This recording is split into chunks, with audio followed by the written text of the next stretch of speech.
While this film certainly isn't fond of corporations, it more paints them as irresponsible than flat-out evil.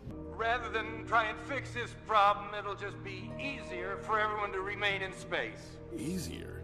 There is no evil corporate warlord singing at the end about the plant, "Let it die, let it die." I say let it die! Let it die, let it die, let it shrivel up and... Come on, who's with me, huh? See, the whole evil corporation thing, it's stupid. It falls flat. It's too simple. This is why the Onceler works as an antagonist. He legitimately doesn't see that he's really hurting anything. So here, the Onceler is split into two characters. A Captain Planet villain, and the other guy who betrays his good friend Lórax and is well-intentioned the whole way, at least until his montage of evil. How bad can I be? I'm just building the economy. How bad can I be? Just look at me petting this puppy. How bad can I be? A portion of proceeds goes to charity. Biting satire from the movie that had this product tie-in. Only Mazda could reimagine driving with revolutionary sky-active technology.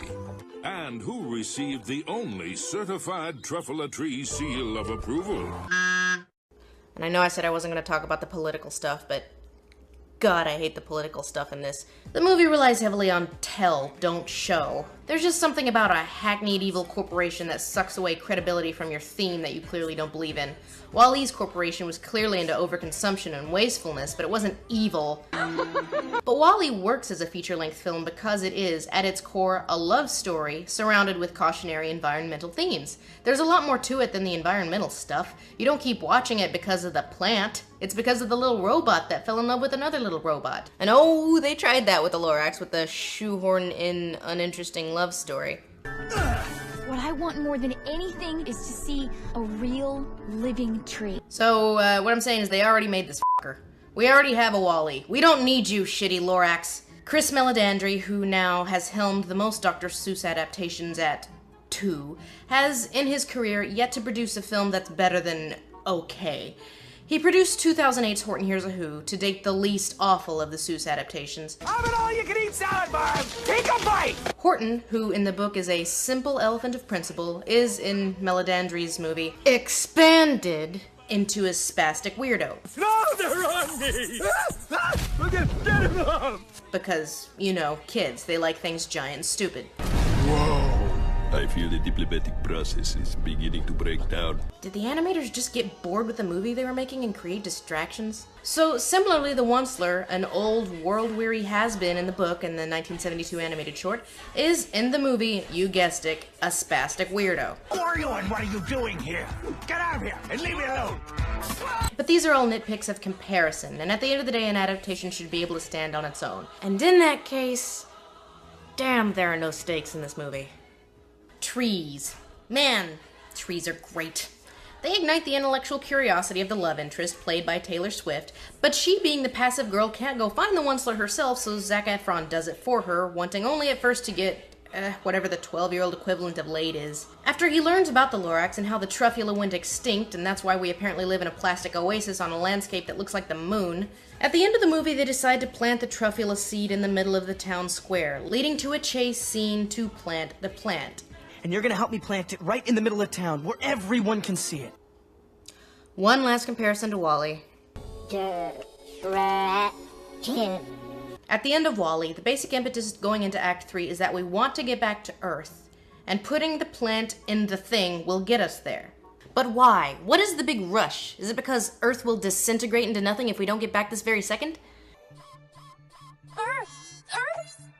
No, the tension comes from the fact that Wally is dying, and the only piece of hardware in existence that can save him is at his home, on Earth. The Earth will be fine whether the humans come back to it or not. Sure, it's thematically important for the humans. They need to learn to stand on their own 2 feet and take care of themselves. I don't want to survive! I want to live! But what's really at stake isn't humanity, it's the life of the little robot we've come to love for the last 80 minutes. That's what provides tension at the end of the film. That is why we, the audience, stay invested. What, at the end of the Lórax, does the almost identical plant chase scene into the climax have at stake? Why is it important for the characters we've spent barely any time with and therefore don't really care about to get the plant to the middle of the place with all of the people? What is at stake? Certainly not the hackneyed romance. We've already established that their relationship is in the can, so that's not it. I could just kiss you right now. Is the town deteriorating in any way due to the oxygen running low, making it therefore necessary for truffula trees to be planted in order to ensure the town's survival? No! They want to plant the tree because trees are cool. Zac Efron even has this big speech about how it's wrong to charge for clean air, because air should be free. Well, you know what, kid? You know what happens when resources become finite/not potable and you have to ship it in? If Ted and his lady friend fail in their endeavor, so what? Well, no real trees, I guess, which has been the situation anyway. Nobody loses anything, save perhaps the chance to experience trees, which are cool because Taylor Swift said so, or if, in this world, planting trees instantly clears the air and thereby puts the largest employer in town out of business. Well, shit, I guess it's the Thneed factory all over again. Only this time we're happy about it, because trees are good. And people will abandon the town because the big employer went out of business. But wait, that happened already. So who lives in this town? If everybody left when the Thneed factory went out of business? And why haven't these people heard of trees anywhere else in the world? Are the truffula trees the only trees in the world? Are there no other people in other towns to tell these people what trees are like? Towns with actual trees and they call them and email them and visit them on occasion? What is the rest of the world up to? Why are there no trees in this world? In which case, where is O'Hare's oxygen coming from? You gonna tell me it's algae and the oceans biomajors? You think that kind of science logic exists in a world with only one town and no trees? Where is that oxygen coming from? You've missed your chance to tie in a really solid theme about finite resources and how we're repeating our mistakes of the past and it's the one slur all over again, and make the movie be about sustainability rather than, we shouldn't have to pay for air, air should be free, I hate paying for things. Preachy. Like the word epic, which is now used to describe anything from tacos to haircuts, I believe is now a touch overused. This movie isn't preachy, it's stupid. If message movies get your dander up, well, that's kind of on you, friendo. There is zero bite in this movie. The film doesn't think hard enough to believe in its own message. Either that or it was made by unclever, unimaginative hacks, but that could never happen. You wouldn't hit a woman. Who? That's a woman? There's this scene towards the middle of the film that has like a Miller Lite parody in it or something, where they're showing a commercial aimed at men age 18 to 34 drinking bottled air, and you know, they're at a party and they're the hot chicks looking at them like, ooh, and it's supposed to be like a parody of any average commercial on TV right now. And it's the most hollow thing you can ever imagine, not because it's, you know, not funny, which it isn't, but considering the 7D corporate tie-ins surrounding this movie, it's a little bit petty, don't you think? To me, the great hypocrisy isn't even that it's the Lórax, who speaks for the trees, has been signed on to all these corporate tie-ins.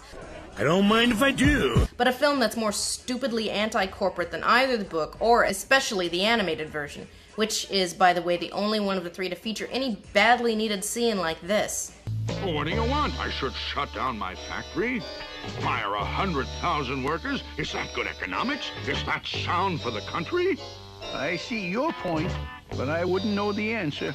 Ding, ding, ding! Thank you, animated Lórax, for pointing out a simple two-sided argument. You win the no prize.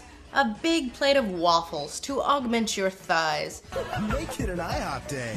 A platform to stand on at Theater AMC. And let us not forget, of course, that giant SUV, which has a seal of approval from the Truffula tree. This movie makes your head hurt if you try and think. The solution is obvious. Do what we did. Drink margaritas, mojitos, G&T, hot toddy. Combine beer and liquor so your vision gets spotty. Drink till your insides come frolicking out. Wait, what were we talking about? Your impotent rage you try and sustain, but really, there's nothing you can do but complain. It burns me like this cheap whiskey, right down to my thorax. I'm your nostalgia chick, and I speak for underrated Dr. Seuss books from the 1970s. It's the Earth-friendly version. I've got that